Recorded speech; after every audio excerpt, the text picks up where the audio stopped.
जगद्गुरु तुकाराम महाराजांच्या अभंगाचा अर्थ छाती ठोकपणे हाच आहे.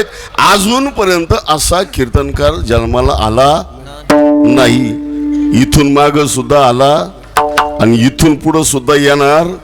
कारण जगद्गुरु तुकाराम महाराजांचा त्या अभंगामध्ये काय भाव आहेत हा फक्त तुकाराम महाराजांनाच माहिती. विठ्ठल विठ्ठल.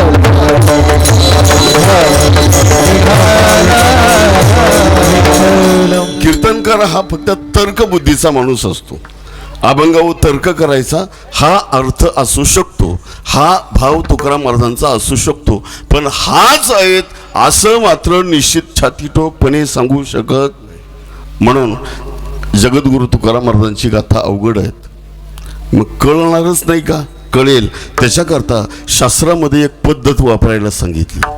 जर एखाद्या वाक्याचा अर्थ नाही कळाला, एखाद्या श्लोकाचा अर्थ नाही कळाला, एखाद्या अभंगाचा अर्थ नाही कळाला, तर शास्त्रामध्ये ती पद्धत सांगितली, ती वापरा, लगेच अर्थ कळेल. आणि त्या पद्धतीचं नाव आहे भूमिका. विठ्ठल.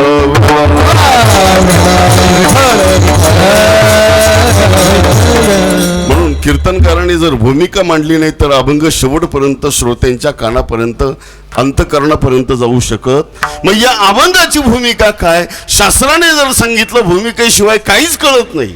साधं व्यवहारातले वाक्य नाही कळत तर दोन मित्र गप्पा मारत असतात, तिसरा अपघात येतो, काय चाललं काहीच कळत नाही. का? सुरुवातीपासून नव्हता. मग ती सुरुवातीपासून काय झालं त्याला सांगावं लागतं. याला भूमिका म्हणतात. सहज आहेत. आता मी कीर्तनामध्ये कथेमध्ये ते दृष्टांत सांगत असतो. सकाळची वेळ भूमिका कशाला म्हणतात ऐका बरं का. तुम्ही लईच सिरियस सोडले म्हणून सांगतो आता तुमच्याकरता. सकाळची वेळ, सकाळी उठल्या उठल्या महिलांना काय काम असतं खरं सांगा? सकाळी उठल्यावर काय काम करता? मोबाईल. सकाळी उठल्या उठल्या आंघोळ करून पहिला स्वयंपाक करतात. काय करतात? स्वयंपाक करतात. आणि मग त्या महिला स्वयंपाक करता करता तिचा पती धावत येतो, पळत येतो आणि तिच्यावर ओरडतो. तुला कळत नाही, तुला अक्कल नाही, तुला समजत नाही. बायको विचारते झालं काय ते तर सांगा.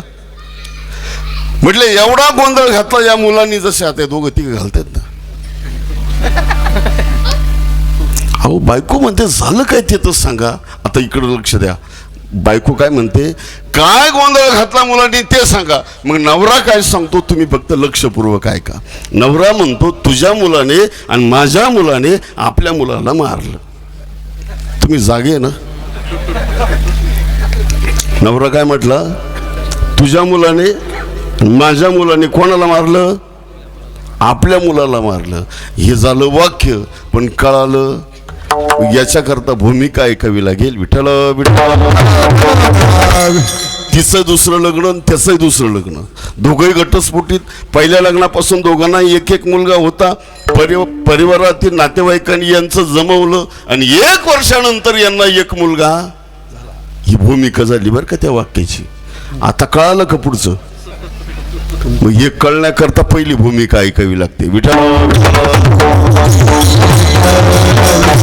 हो, तसे जगद्गुरु तुकाराम महाराजांचे असंख्य अभंग आहेत. उपदेश आहेत, नामपर आहेत, अद्वैत आहेत, मागणी आहेत, पंढरी आहेत, स्थितीपर आहेत, सगळे आहेत. पण भूमिका माहीत नसल्यामुळे कळत नाही. मग जगद्गुरु तुकाराम महाराजांनी हा अभंग का तयार केलेला असावा? जगद्गुरु तुकाराम महाराजांनी समाजाकडे पाहिलं.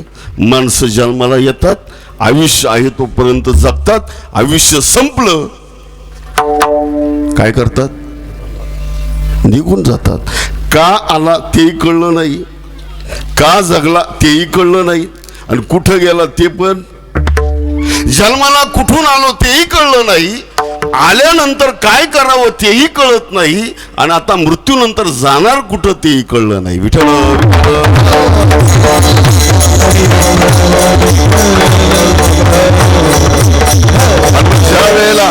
ज्या वेळेला ही अवस्था जगद्गुरु तुकाराम महाराजांच्या लक्षात आली, तुकाराम महाराज आदी करून सर्व संतांच्या ही गोष्ट ज्या वेळेला लक्षात आली ना, त्यावेळेला त्या संतांच्या हृदयामध्ये कळवला अवतरी झाला. आणि मग दया आली समाजाची. अरे 84चा फेरा चुकवण्याकरता तुला माणूस देह दिला, दुर्लभ असणारा, दुर्लभम मनुष्य देव, दुर्लभम त्रेमे वैतत देवानुग्रही हेतुकम मनुष्यत्वम मुमुक्षुत्वम आणि महापुरुष संश्रया एवढा दुर्लभ असणारा मनुष्य देह प्राप्त होणं जर तुम्हाला कळत नसेल, मग ते संत या मृत्यू लोकांमध्ये येतात. येथे उपकारासाठी